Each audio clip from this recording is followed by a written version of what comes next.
Kulanti wacan daawadayaal waa mar kale iyo channelkeeni Moliban Channel. Waxaynu maanta qaadan doonaa habka ugu fudud ee loo sameeyo glitch effect.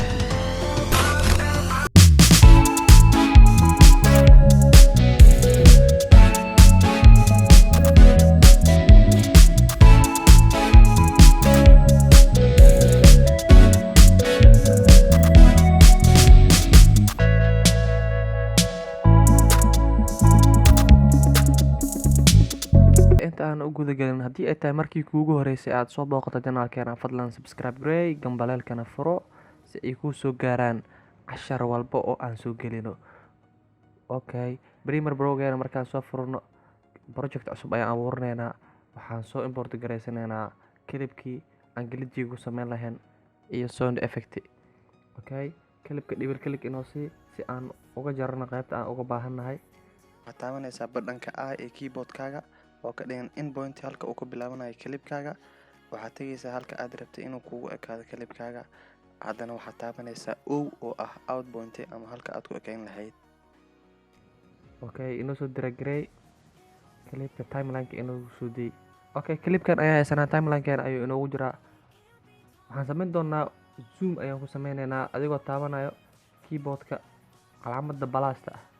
Weyney, marka aad weyneyso waxaa soo dooranaynaa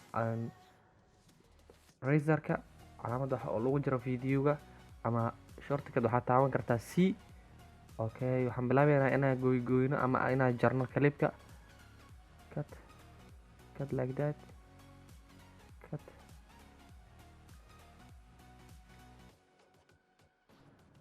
Okay, clipka ayaan jarjaraynaa markaan.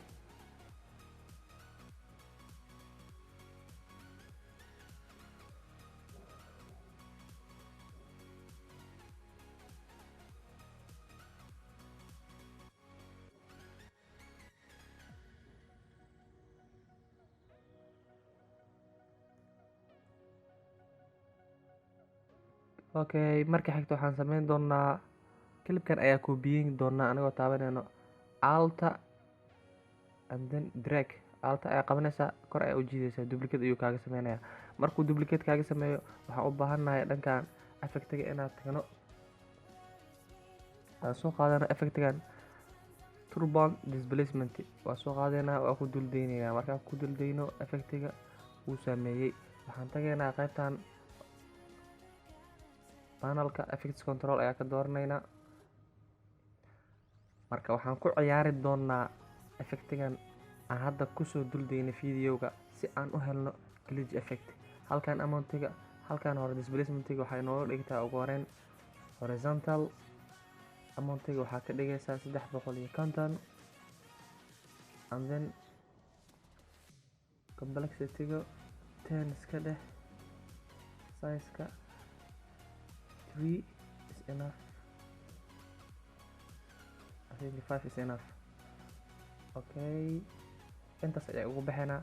Waxaan kaloo soo qaadanaynaa effect kale oo la dhahayo arithmetic. Inoo soo jiid asigana clipka inoogu duldey.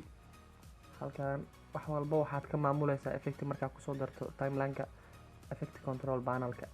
Hoos inoogu soo deg. asigana waxaan sameynaynaa red value ayaa ku kordhinaynaa 250 inooga dhig. Okay, aan fiirino effectigeena glitchiga. Boom, waa ka 90% waa dhameynay. Hadda waxaa inoo dhiman inaan ku darno sound effect si oo u noqdo waxaan wax reality ama xaqiiqo shabahayo. Codkeena ayaan soo dooranaynaa.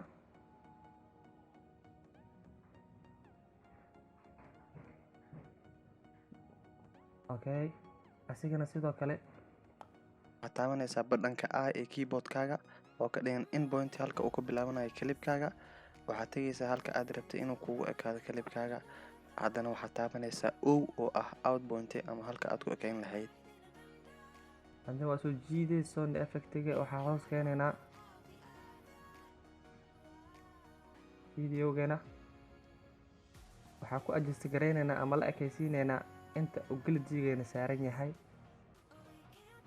Play it. waa intaas waanu sameynay. effectigeena marka aan ku darno sound effectiga glitchigana wuxuu usii ekaaday mid reality ah ama xaqiiq shabahayo. cashirkeena waa intaas, halkaas ayaanu ku ekeyneynaa maanta. fadlan janaalkeena subscribe garey, gambaleelkana furo si aysan kuu gafin cashiradan iyo cashiro ka xiiso badan oo soo socdo. tan iyo kulanti dambe waxaan idinkaga tegayaa sidaasi nabadgelyo.